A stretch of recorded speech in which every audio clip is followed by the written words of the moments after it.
बाग वाले, पुराने जमाने की बात है।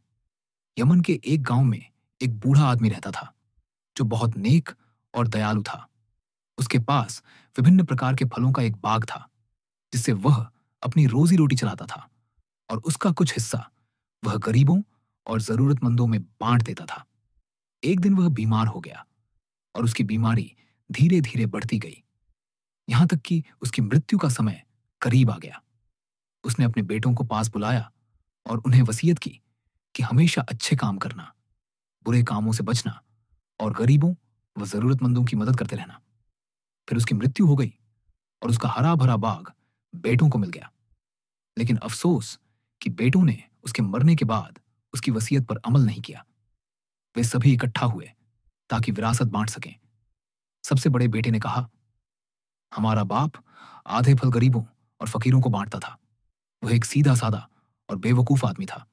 वह खुद बस अपनी जरूरत भर खर्च करता था और बाकी सब दूसरों को दे देता था।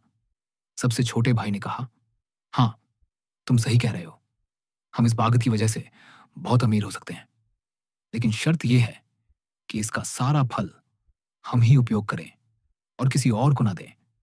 उनका बीच का भाई, जो समझदार और ईमानदार था, बोला, यह बाग और इसके फल सिर्फ इसलिए बचे हैं क्योंकि हमारे पिता इन्हें गरीबों और फकीरों को दान करते थे। असली रोजी देने वाला तो खुदा है, जो नेक लोगों और दान देने वालों को इनाम देता है और उनके माल में बरकत डालता है। यह सुनकर दोनों भाई गुस्से में आ गए और बोले, अगर तूने दोबारा ऐसी बातें की तो तुझे सजा देंगे। फिर उन्होंने तय किया कि अगले दिन बाग में जाकर सारे फल तोड़ लेंगे और बेच देंगे, लेकिन गरीबों और जरूरतमंदों को कुछ नहीं देंगे। उन्होंने खुदा की मर्जी को नजरअंदाज किया और बुरा इरादा कर लिया। लेकिन उनका नेक दिल भाई फिर भी नरमी से समझाने लगा, मेरे भाइयों, कम से कम ये तो सोचो कि खुदा की मर्जी और उसकी रजा क्या है। हम खुदा के खिलाफ कैसे कोई काम कर सकते हैं। लेकिन उन्होंने उसका मजाक उड़ाया और उसे धमकी दी और अपने बुरे इरादे पर अड़िग रहे। अगले दिन जब वे सोकर उठे तो सूरज निकल चुका था और पेड़ों पर पक्षी मीठे स्वर में खुदा की तारीफ कर रहे थे। वे जल्दी से बाग की ओर चल पड़े ताकि फल तोड़ सकें। वे इस तरह चुपचाप और छिपते हुए निकले कि कोई जरूरतमंद या फकीर उन्हें देख न सके और उनसे कुछ मांग न ले। वे आपस में धीरे धीरे बात कर रहे थे कि अब किसी को बाग की ओर देखने भी नहीं देंगे। हाँ, बाग हमारा है और हम ही इसके मालिक हैं। हम इसे बेचकर अमीर हो जाएंगे और फिर एक और बाग खरीद लेंगे।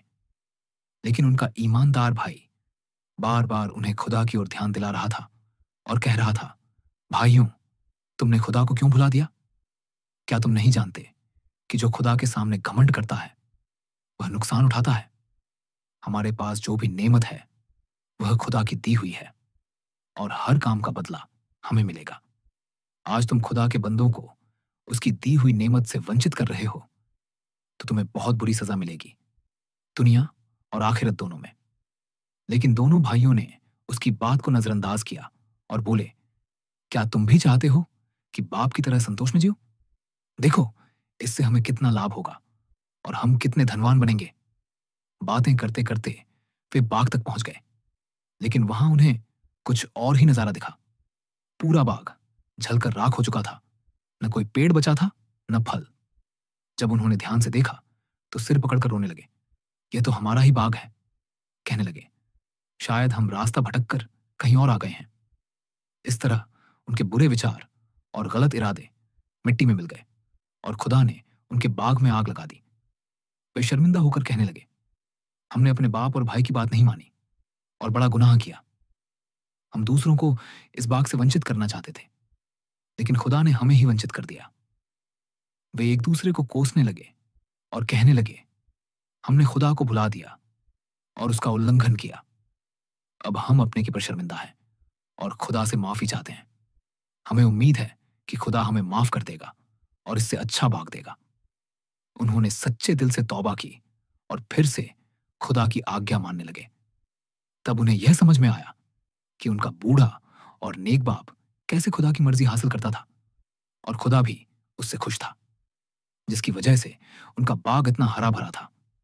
यह कहानी हम सब के लिए एक सबक और नसीहत है। और जो लोग उस नेमत का सही इस्तेमाल नहीं करते, वे यकीनन घाटे में रहते हैं और आखिरत में भी सजा पा सकते हैं।